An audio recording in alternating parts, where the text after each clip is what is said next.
Hi, everybody, and welcome to the How To series by KC Compliance. I am so excited to take you through so many videos that we have planned about how to do a whole bunch of stuff in the compliance space. And the first of these videos is how to do a compliance risk assessment. So without further ado, let's get stuck right in. So what is a compliance risk assessment? It's the process of assessing the exposure to compliance risk that a business faces. And it's about looking at how big a risk is this, how small a risk is this, what is the potential impact to the business if this occurs, and what does our control environment look like to make sure that we're mitigating the risk. That's essentially it. It may sound simple, it's not too hard, but let's step into it a little bit more. So what is the first thing that you need to do when you are thinking about doing a compliance risk assessment? The first thing you need to do is understand the business that you want to risk assess, whether you're in financial services, banking, medical field, mining, whatever it is. Make sure you understand how the business works. Are they different products? What are the operations looking at like? What are the processes behind the business? And once you have a firm understanding of the business, then and only then are you ready to do a risk assessment. So now you understand the business, right? You're good to go. What's the first thing that you need to do? The first thing you need to do is to create a regulatory universe. And what is that? A regulatory universe is a catalog of all the laws and regulations that apply to your business. And again, if you're in mining, banking, whatever it is that you're into, then that means you need to look at what laws apply to that business. And it's not necessarily only the laws that apply from a specific product or operations perspective. You're a business, you hire people, that means labor relations laws are going to apply. So look at it from a broad perspective and say, as a business, what is it that we do from point A to point A, and what laws are triggered as a result of that activity? And that is how you come up with your regulatory universe.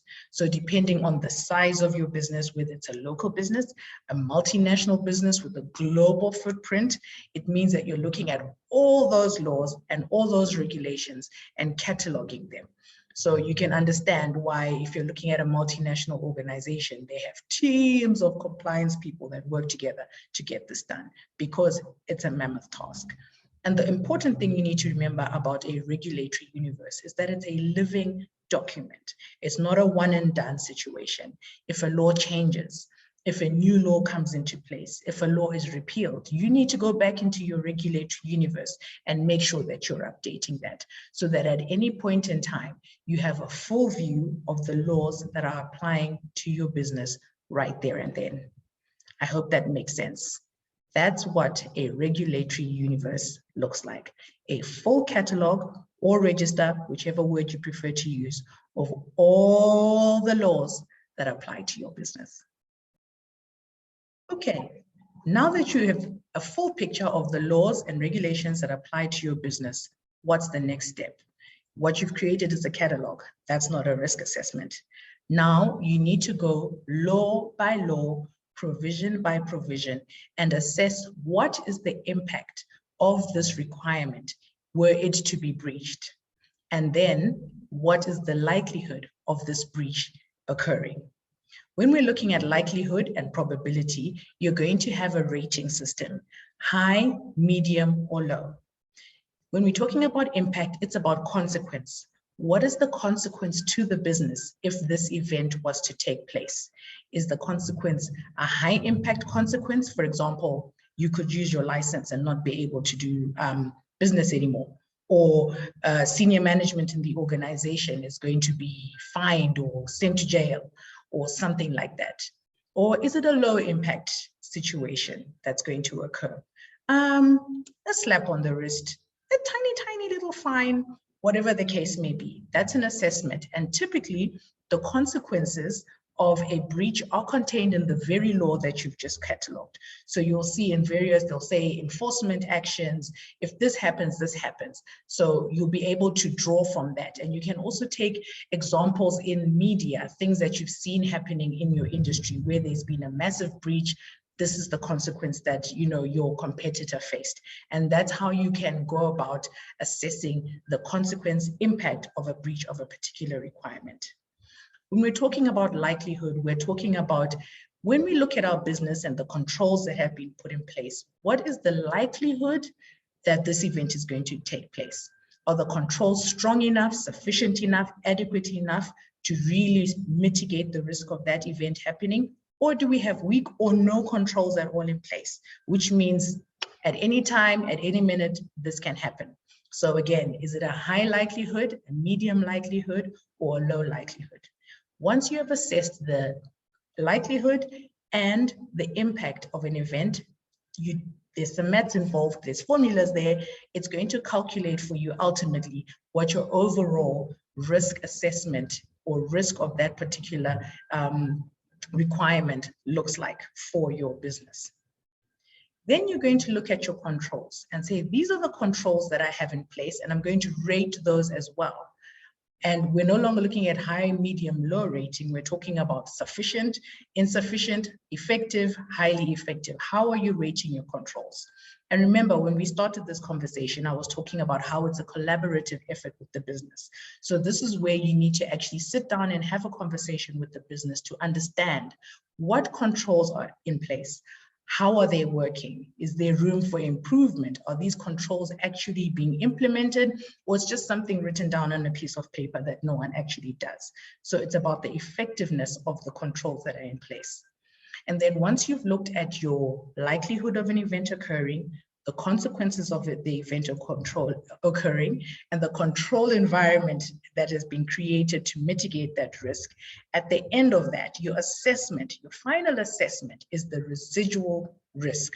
How much risk is left over after I've looked at how high the risk is, how likely it is to occur, and the control environment that is in place to manage it. If there's a residual risk in place, that's the risk left over after all is said and done in the current situation. What is the rating of that risk? And that is your risk assessment for a compliance risk occurring. And you need to do that for every single regulatory requirement that is contained in your regulatory universe. Now you have a residual risk, and it's a conversation that needs to be had between you and your business partners. This is the risk, the level of exposure that you have at the moment. What do you want to do? You have a high risk exposure here. Do we need to implement more controls to further mitigate and manage that risk? Do we need to accept the risk because it's a low risk? What needs to happen? And then the business, in conversation with compliance, then determines the appropriate actions to take in order to further manage the risk or accept the risk.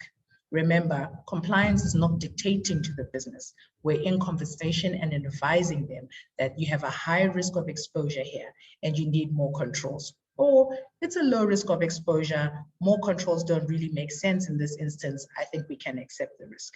And that's the conversation that you're going to be having with your business.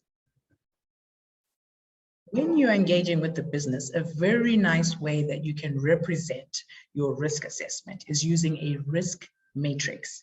And this is essentially a visual representation of the risks. On this document, there'll be areas of high risk and areas of low risk. Rated, if it's high risk, it's rated red. If it's low risk, it's rated green. Medium risk is amber. And all your different outputs from your risk assessment process will be placed in this matrix based on whether they're high risk, medium risk, and low risk. And the great thing about a visual representation is that if everything is falling on the high risk, it's very stark, and management and everybody who's responsible for actually implementing controls gets to see it straight away that there's work to be done. And then next actions can be put into place to make sure those risks are being mitigated. So make sure that you understand and have a firm handle on what a risk matrix looks like as a good way to represent and give management and the business a visual representation of your risk assessment outputs. As with the risk assessment, as with the regulatory universe, is a living process. It's dynamic, not something that you've completed it, you've presented your risk matrix and your findings to the business, into a cupboard it goes until the next annual cycle. Absolutely not.